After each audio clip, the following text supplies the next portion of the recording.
pollution presentation, and I'd like to welcome Jeff Parry, International Dark Sky Association. Hi there, welcome. Hi, thank you, Mayor. Thank you, council members. I have a PowerPoint presentation that has a lot of slides. I'm going to go pretty quickly with everything. Again, my name is Jeff Parry. I'm a volunteer for the International Dark Sky Association, the Santa Cruz Chapter. We have been meeting monthly for about 5 years to discuss the issues about light pollution. International Dark Sky Association was formed back in the 1980s to help mitigate light pollution. Next slide, please. Artificial light at night affects all living things on Earth by interrupting the Earth's ancient rhythms of bright days and dark nights. In 2016, a worldwide scientific study was done titled The New World Atlas of Artificial Night Sky Brightness. In conclusion, it told us that 1/3 of all human beings can no longer see the Milky Way due to light pollution. That included 80% of North Americans and 99% of the United States. This problem is growing at 2% per year, and less than 1% of the basics of light pollution is known by the population. This is why we are here today. Welcome to the 1%. Next slide, please. Light pollution in recent years has become increasingly severe with the availability of low-cost, high-intensity, blue-rich white color LEDs. LEDs can be a part of the solution through the use of warm color LEDs incorporating automated controls such as dimming, time shutoffs, sensors, and shields. Next slide, please. The American Medical Association has found that exposure to blue-rich light at night has resulted in increased cancers, diabetes, and cardiovascular disease. They warn that bright residential nighttime lighting associated with reduced sleep, impaired daytime functioning, and obesity. Next slide, please. Santa Cruz has a health in all policies ordinance. Light pollution is a health issue and could be addressed when considering new policies. Next slide, please. Entomologists are convinced that light pollution is contributing to a great worldwide die-off of insects. Next slide. Studies are published regularly providing the detrimental effects of artificial light at night on birds, amphibians, and fish. Next slide, please. Now, the International Dark Sky Association has teamed up with the Illuminating Engineering Society of North America and drafted the 5 essential lighting principles that include, number 1, lighting should have a clear purpose.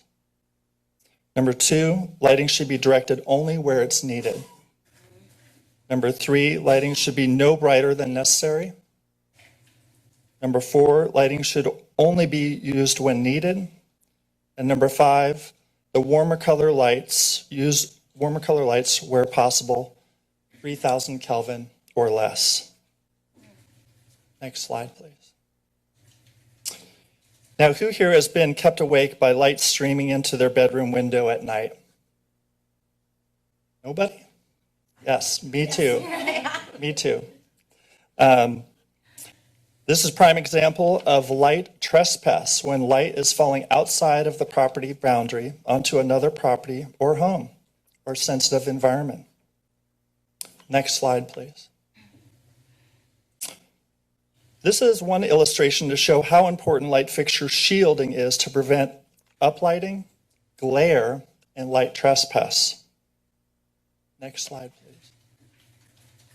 Now, all modern light fixtures should have a bug rating, and bug is an acronym that stands for backlight, uplight, and glare. These ratings are numerical, and the lower the number, the better the rating, ideally being closer to 0 on all 3 ratings. Next slide, please.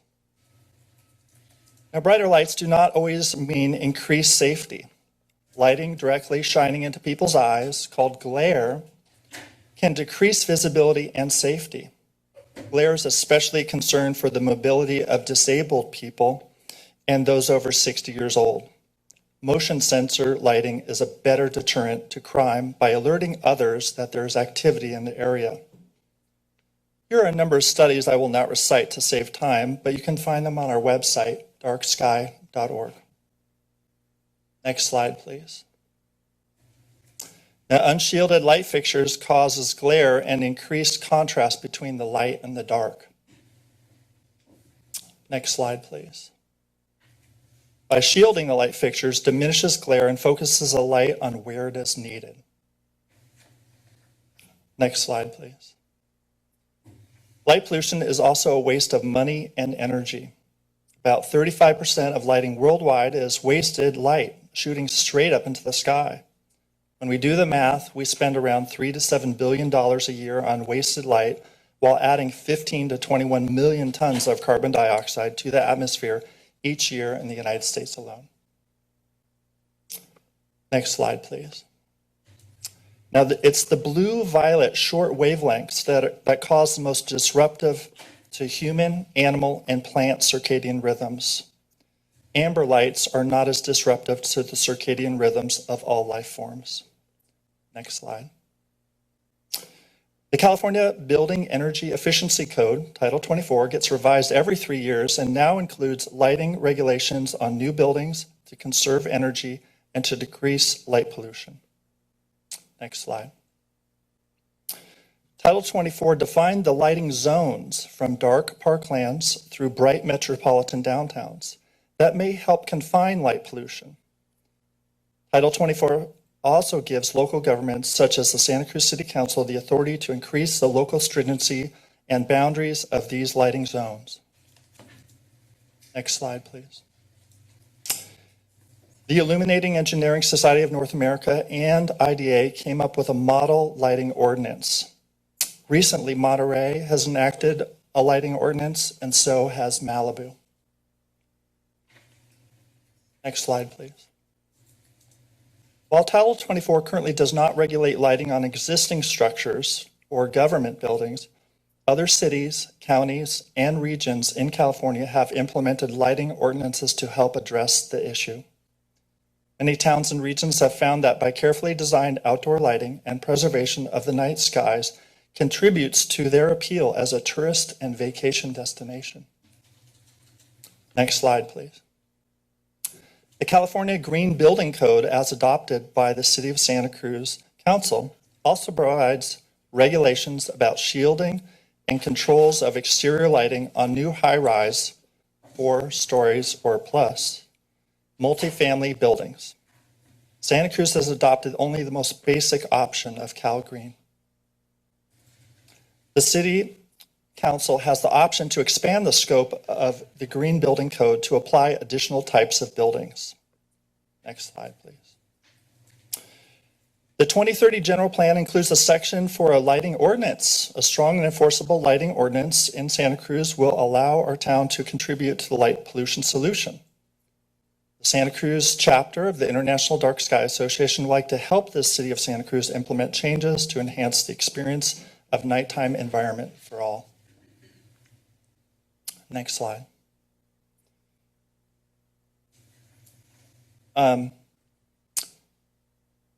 Now, there are many quotes in the general plan, the 2030 general plan, that I am not going to recite to save time, so we can go to the next slide. But in chapter 11, I will say, it is quoted, adopt or adapt a model lighting ordinance and design guidelines jointly developed by the International Dark Sky Association and the Illuminating Engineering Society of North America. Next slide. There are more experts here and consider the appropriateness of lighting when reviewing proposed development or renovations of parks and recreational facilities, which leads into our last slide. Sports lighting. Recent advances in LED technology, lighting technology, have offered lighting designers the opportunity to develop lighting sources strong enough to light the field of play and small enough to be effectively shielded.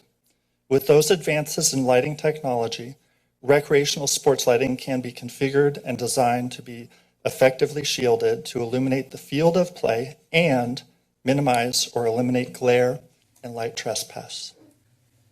IDA has a design certification process for this. Last slide. Thank you very much.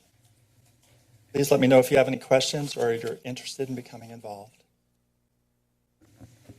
Thank you very much for that presentation, Jeff. I know this has been a topic that we've explored, and like you mentioned with our California Building Code and Green Code, and I know Public Works has also recently had some projects where lighting has been a priority, and it's something I find really fascinating and was not aware until recently. And I'm happy. I hope you have the slides, that we can all receive the slides and continue working to make improvements in that area with lighting. Thank you very much. I would like to thank Mr. Dettel as well. He has been very helpful in helping us mitigate light pollution. Thank you. And Mr. Dettel is our Public Works Director, outgoing. So thank you. Yeah. Okay.